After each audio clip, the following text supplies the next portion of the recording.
following program was provided by an independent producer solely responsible for its content.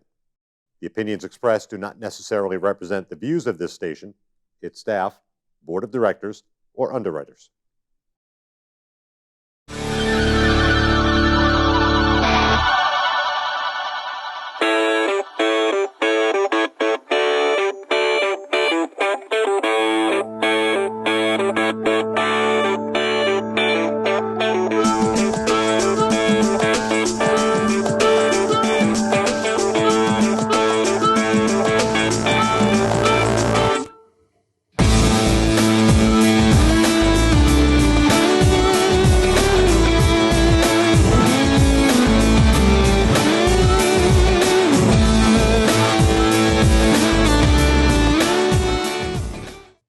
Welcome to another episode of Speaking with the Senator. I'm Senator Kevin Avard, and normally I don't do a monologue, but just wanted to let people know that this show really is for you. It's for you locally. It's for you to get your voice out. It's for you to communicate with those who represent you at the Capitol. And when everybody's so separated, it's hard to get in contact with people. And so we want to let you know that this show's available for you. You're welcome to come on the show, whether you're a small business, whether you're an activist. I don't ask you what your party affiliation is. I never do. And I just want to let you know we're available for you. And today's topic, we're going to be talking about the schools, and parents are becoming more and more vocal as to what's going on. I'm noticing lately that the temperature's starting to rise. People are asking some serious questions. I just saw one today. Why, again, aren't the kids back in school in Nashua on Fridays? Why don't they go? And I really don't have the answer for that specifically, but we're here to help you get that message out. And if you're a parent and you want to have a voice, you can come on the show as well. And so with that little introduction, I just want to introduce my guest, Alicia Houston. I don't know if you're related to Sam Houston, but... no, unfortunately. Anyway, I want to welcome you to the show. Awesome. And thank you for coming on. I know that you're engaged in a lot of the things that are happening locally with regards to the school. I know there's a Facebook page, which is... Nashua Parent Voice. Nashua Parent Voice. Yes. Now, it's a nonpartisan, correct? Yes. Right. So we have no idea who's on it other than the fact that they're just parents. They're parents. That's what we have in common. Yeah. Well, I wanted to start by saying thank you for allowing me to come on. Sure. But you're right. So we have created this really great group of parents. It started, back in the summertime when we realized that the kids were not going to end up going back to school in the fall. So a bunch of parents got together and we decided that, we really needed to find a way to meet in the middle so that given the current circumstances with the pandemic and understanding that safety is incredibly paramount, we have immune-compromised students, we have immune-compromised families, teachers, administrators. So our goal was to collaborate together and create a level of transparency so that we could try to work with the administration and the school district to come up with a collective solution, because we didn't want to be complaining without any type of constructive ways that we could correct the problem, because otherwise it would have just been complaining. So it's 1,000 plus members, and it grows every day. I was going to ask you, how many members are there? Yeah, so there's Are they all Nashua? They're over 1,000, so you have to be a Nashua parent in order to participate. But you're absolutely right. The party affiliations have never been important. And I would like to say that as a group and with the administrators and being a moderator myself, we've done a really great job at keeping it not political. Right. Because when you talk about kids and you talk about what's best for kids in the community, you have to take it as a whole.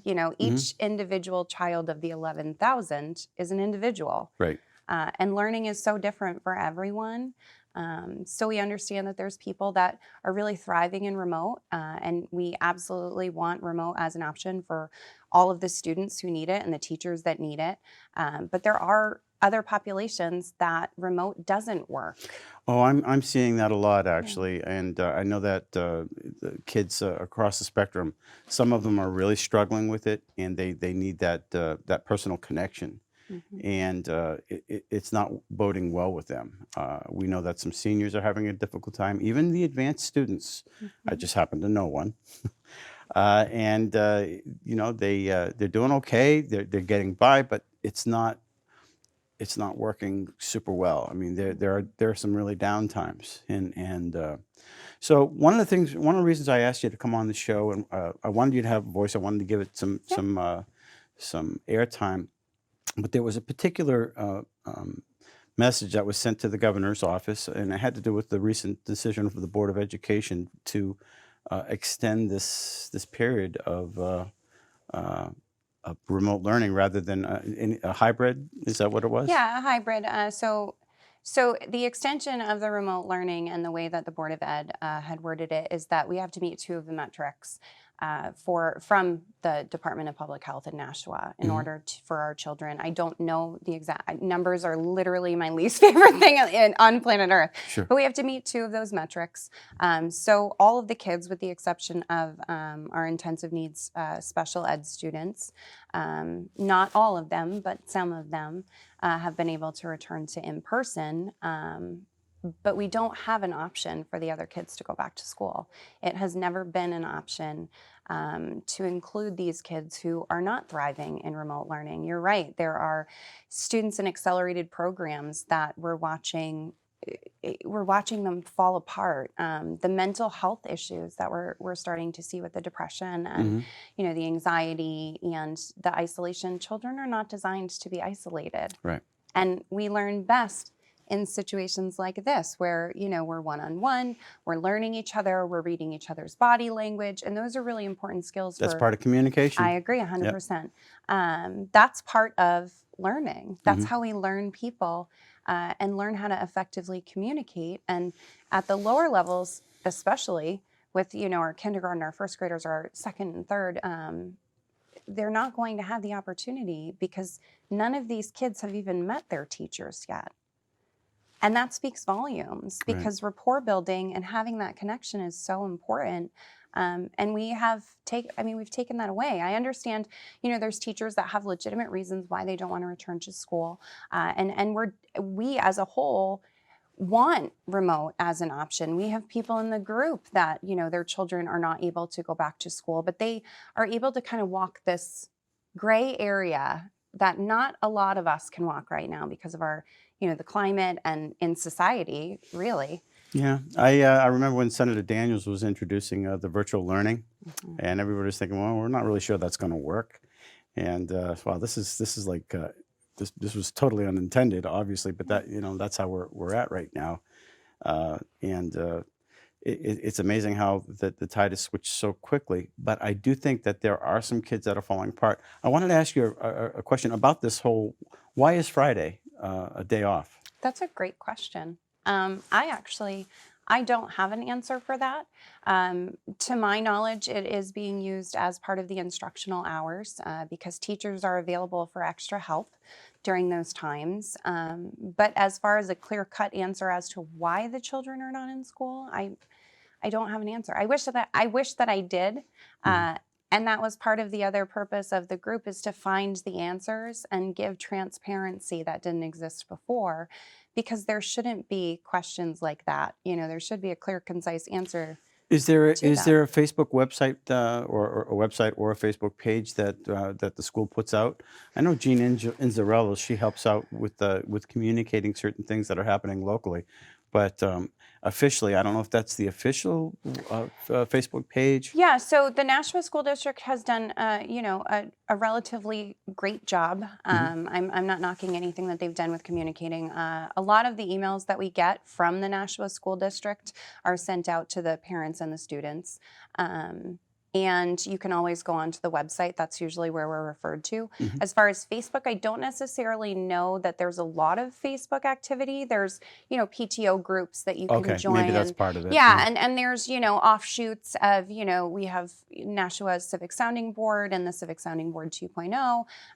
But I mean, social media is really hard to mix with education because you really have to be cognizant of the information that you're putting out. Right. Yeah. Yeah. So So, what are some of the things that you're hoping to see in what is the group on Facebook looking for right now? What are some of the what do you want from the governor's office? What do you want from Mr. Mosley or the mayor? You know, what's on the top agenda here? So, as a whole, we would really love to see our kids go back to school, not full time. And I know that there's some misconceptions that, here's this group and they want the schools to reopen and that's it. And they're going to put everybody at risk. And that is not what we're about. We are about creating an opportunity for the other part of the population that isn't doing well in remote learning and not Right. thriving. So I think that what I would like to see happen, and I can't speak wholly on behalf of the group, but I would say that the general consensus is we would like to see a hybrid option at a minimum. Right. All of the other districts around us have been able to facilitate that. I know Hollis is doing it. There are yeah. others, and I know there was one person who was part of your group. They actually leaving Nashua to move to Hollis so that their kids can go to school. You are actually going to see a lot more of that, unfortunately. Right. And A lot of people are very upset, and not just with the education system as a whole, but looking at the standard issues, the economic issues. Our taxes increased this year, again for education, and not for nothing, but we have multiple buildings that are sitting vacant. And we still have to pay for the utilities and all of I know some of the those. charter schools are asking maybe possibly to use those facilities while they're being unused. I mean, the charter schools are a public school. Yep. I believe the charter schools are still fully operational. There's a lot of them within Nashua. There's the Micro Society, and I believe the Science. World Academy is Yep. another one. There are options, but I think one of the biggest parts of the group is there are families that can't use those options. Right. There are families we can't afford to pull our kids out of the public school system, and that's the reason why we have a public school system, is to make sure that all kids have a fair and equal education. And I think that we are doing a disservice to our kids. How are they being able to determine which children are falling behind? The kids that are not excelling or that are basically falling out of, obviously because of the remote learning, they're not functioning at full capacity, and that includes the advanced kids. Is there a way to determine which kids need to go back or not? I mean, are they falling off planet Earth? What's going on? How are we able to determine who needs it and who doesn't? So that would be a great question for the Nashua School District. Unfortunately, there's a lot of questions that we have that have remained unanswered. As far as the metrics for tracking and making sure we're meeting the instructional hours, making sure that the attendance is being adhered to, that the students are learning, and not just learning as far as like you and I sitting and you talking at me for 45 minutes.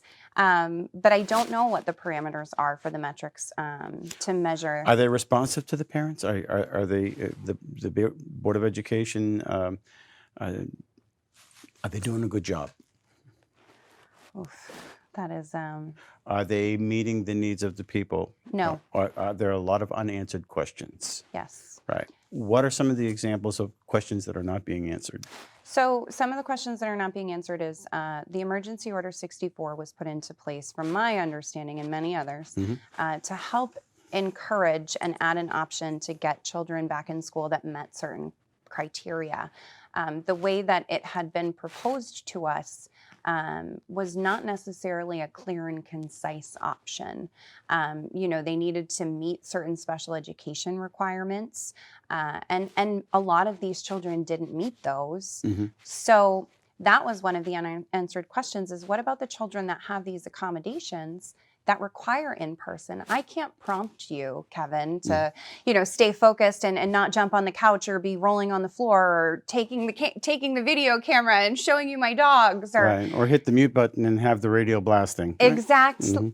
Yeah, you've clearly experienced remote learning at some capacity. Well, not necessarily remote learning, but we have some Senate hearings where jail car today, and actually, I'm kidding. I didn't play any music, but you can mute if the cat is crying or if the dog is barking, and so that mute button becomes very handy if if you want to be distracted. Yeah. I'm sure the teacher can't stop every lesson to say, put your mute button back on, or I want to hear you, or if there are distractions in the background, then it's distracting the other kids. So obviously, it's hard. yeah. And I think that that's one of the unanswered questions is how are we going to facilitate, these accommodations, right? So if one of the accommodations is you can't learn with someone just talking at you and Right. you need to be prompted because you are easily distracted, how are we re-engaging those students?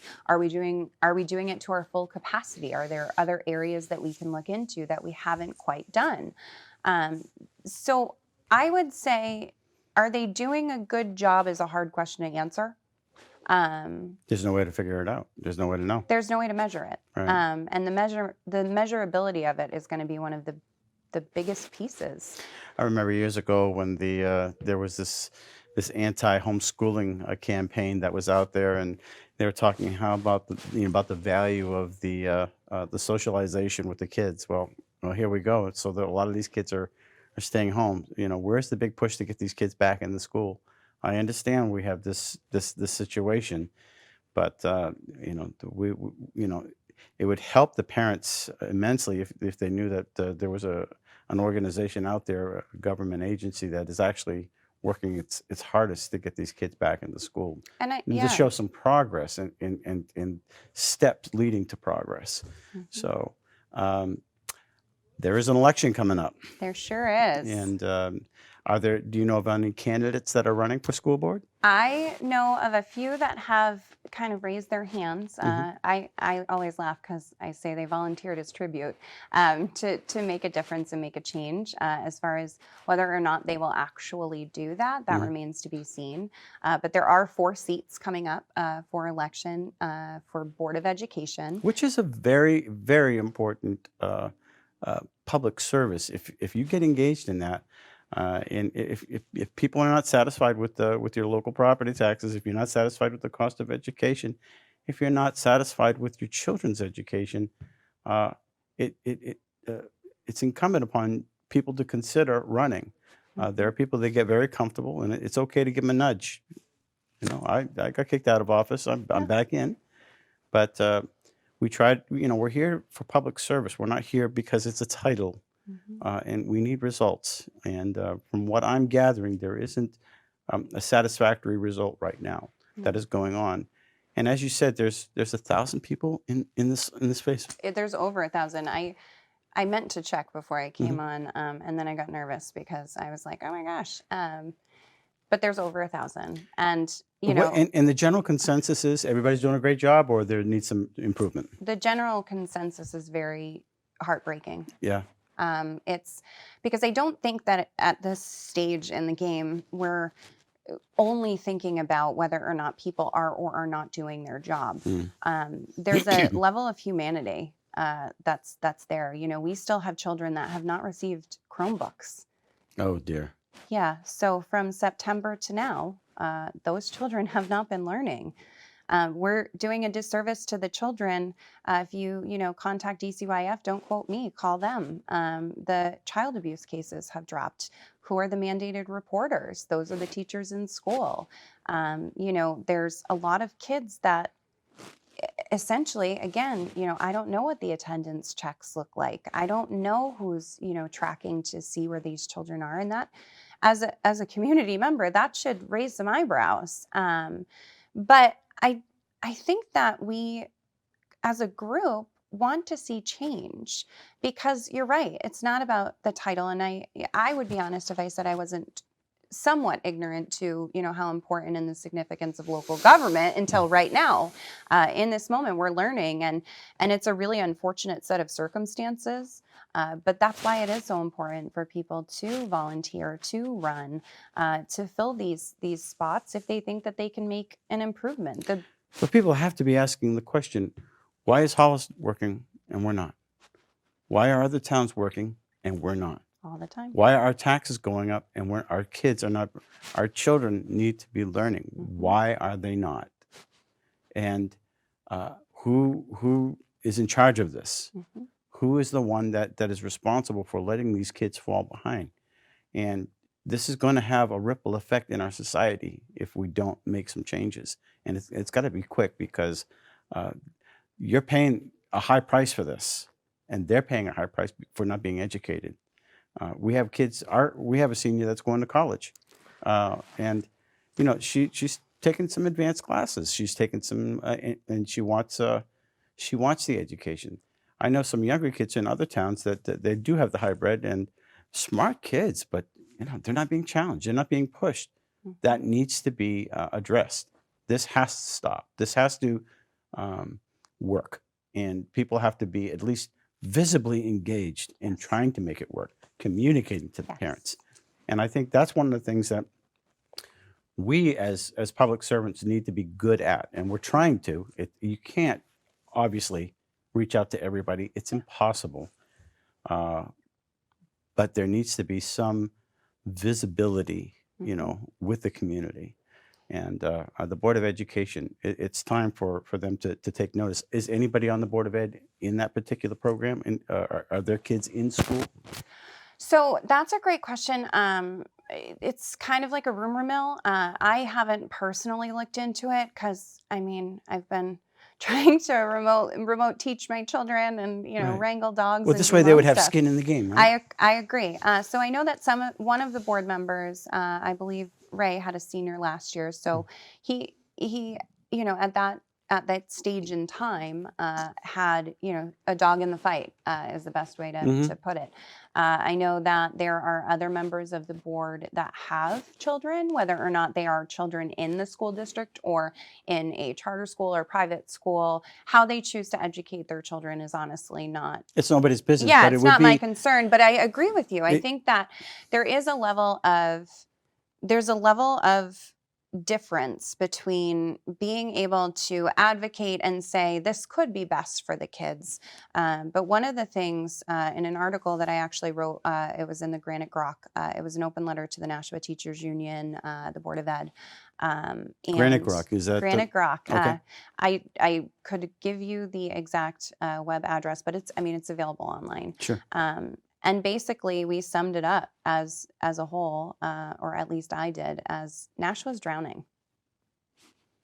We are drowning. Our ship is sinking. Every day that these kids are out of school is another day that they've lost to learning. It's another day that they're behind their peers. You think long term, like you said, this is going to have a ripple effect. It really will. They're a year behind their peers, so that's going to impact especially the juniors and seniors, where it's such a critical time for them, and our younger grades. One of the biggest pushes that we've made is our seniors. Our seniors need to be back in school. There are so many rites of passage, regardless of the time period. You speaking of rites of passage, just an aside ripple effect. I don't know if you ever heard of Olga's bridal place. No. She's up on Amherst Street. Because there was no proms, a ton of her business is gone, and very, very small business. She's done thousands of alterations in this town over the years, and she's been in part of a ton of proms. Well, there's no proms. Well, there wasn't a prom last year, and now doesn't look like there's going to be a prom this year.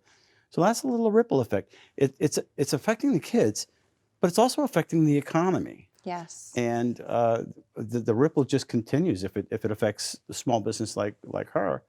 And if she goes out of business, then it just. But as far as a rite of passage, it's something that you can't get back. No.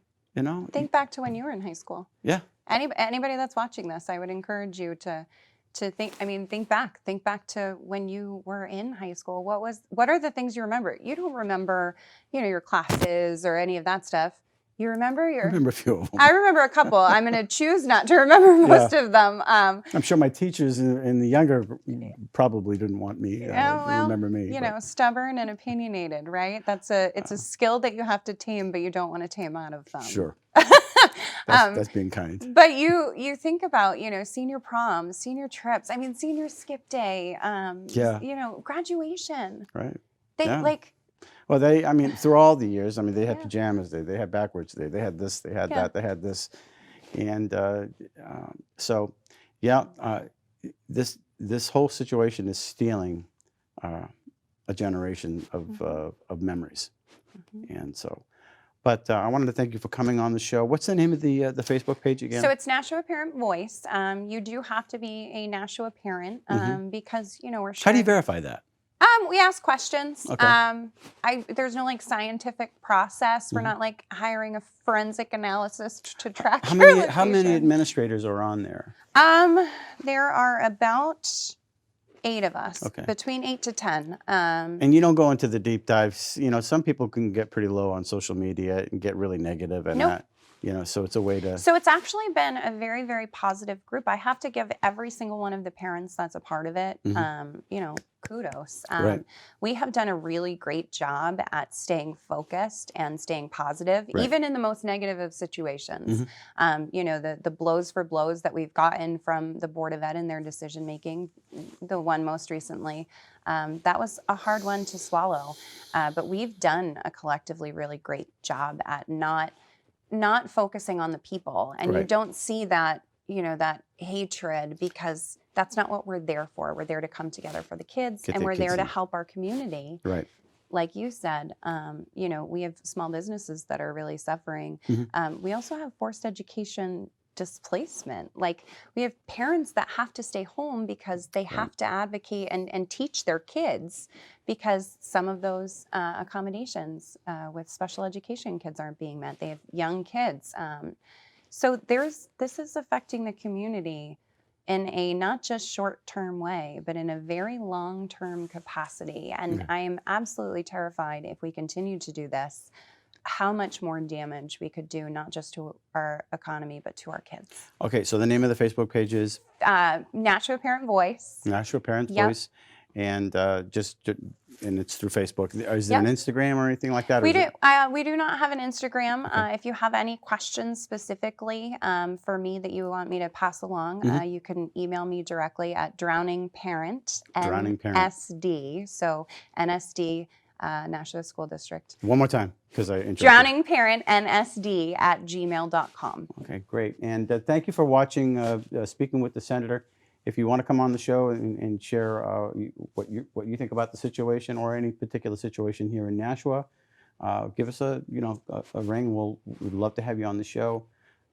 We'd like to see this solved. We'd like to cooperate, with local people and to come up with some kind of a solution. So listen, until next week, thanks for watching Speaking with the Senator, and we'll see you.